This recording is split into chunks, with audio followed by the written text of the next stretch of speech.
결국 파이 네트워크와 인터링크는 같은 질문을 서로 다른 방식으로 풀고 있다. 신뢰는 어디서 오는가? 파이는 내부 커뮤니티의 자생적 힘으로 답하려 하고, 인터링크는 외부 시스템과의 연결로 답을 찾는다. 하나는 실험이고 다른 하나는 실현이다. 스테이블 코인 부재, 락업 해제, 침묵의 전략, 이 모든 혼란 속에서도 파이는 자신만의 길을 걷고 있다. 반면 인터링크는 그 길의 결과를 이미 시장에서 보여주려 한다. 미래는 결국 어느 쪽의 신뢰 구조가 더 견고한가에 의해 결정될 것이다. 파이 네트워크 커뮤니티가 요즘 가장 많이 묻는 질문은 이것이다. 정말 PIUSD는 없는 걸까? 아니면 아직 말할 수 없는 걸까? 얼마 전 한 매체가 파이코어 팀이 스테이블 코인 계획을 부정했다고 보도하자 커뮤니티는 즉시 반응했다. 기사에 따르면 코칼리스 박사와 챙디아오 판 박사는 현재 파이USD 프로젝트는 존재하지 않는다고 직접 언급했다. 단호한 부정이었지만 오히려 그 발언은 커뮤니티에 더 큰 의문을 남겼다. 정말 아무것도 없는 걸까? 아니면 때를 기다리는 걸까? 이 질문은 파이 생태계의 본질적인 철학을 다시 묻게 만든다. 파이 네트워크는 항상 실사용을 강조해왔다. 하지만 아이러니하게도 지금까지 파이로 직접 결제할 수 있는 인프라는 제한적이다. 스테이블 코인은 대부분의 생태계가 거래의 기준 단위로 채택하지만 파이는 오히려 그것을 미루고 있다. 이는 단순한 기술의 부재가 아니다. 코어팀은 법적 부담, 자본 구조, 그리고 신뢰 시스템을 감당할 준비가 되기 전에는 섣불리 움직이지 않겠다는 철학을 보여주는 것이다.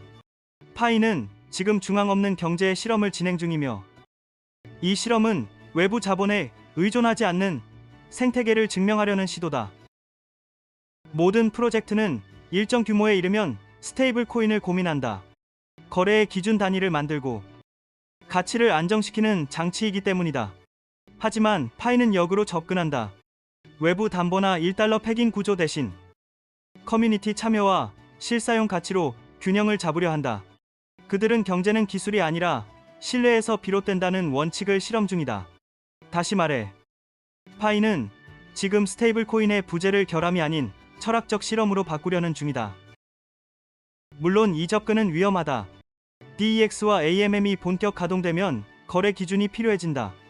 가격을 정할 기준이 없으면 시장은 혼란에 빠질 수밖에 없다. 그래서 일부는 파이USD 부재는 결국 파이 경제의 한계가 될 것이라 말한다. 그러나 또 다른 시각에서는 이건 준비된 시차 전략이라고 본다. 지금은 인프라를 구축하고 나중에 진짜 필요할 때 안정자산을 등장시키는 계산된 순서라는 것이다. 파이코어 팀은 오픈 네트워크 이후 넥스 결제 인프라, 기업 온보딩이라는 순서를 지켜가고 있다. 파이 생태계의 또 다른 문제는 락업 해제다. 매일 일정량의 코인이 풀리며 시장에 공급된다. 수요가 그 속도를 따라가지 못하면 가격은 하락한다. 이 구조는 단순한 숫자 문제가 아니다. 심리의 문제다. 내 자산의 가치가 매일 줄어드는 건 아닐까 하는 불안이 커뮤니티를 지배한다. 파이코어 팀이 이 문제를 해결할 수 있는 유일한 방법은 실제 사용 환경을 확장하는 것이다. 파이가 거래되고 결제되고 일상에 쓰일수록 락업 해제의 압력은 흡수된다. 하지만 문제는 여전히 남는다. 실사용 확대에는 시간이 걸린다. 그리고 이 시간 동안 시장의 신뢰가 흔들릴 수도 있다. 코어팀은 침묵으로 대응한다. 루머가 터져도, 가격이 흔들려도 오픈 네트워크와 실사용이라는 동일한 메시지만 반복한다. 어떤 이들은 이 침묵을 답답함으로 느끼지만 또 다른 이들은 이것이 통제된 커뮤니케이션 전략이라고 해석한다. 즉, 코어팀은 의도적으로 말을 아끼며 커뮤니티가 스스로 해석하도록 유도하는 것이다. 이 모든 흐름은 결국 신뢰의 문제로 귀결된다. 스테이블 코인이 없더라도 커뮤니티가 파이의 가치를 믿는다면 생태계는 유지된다.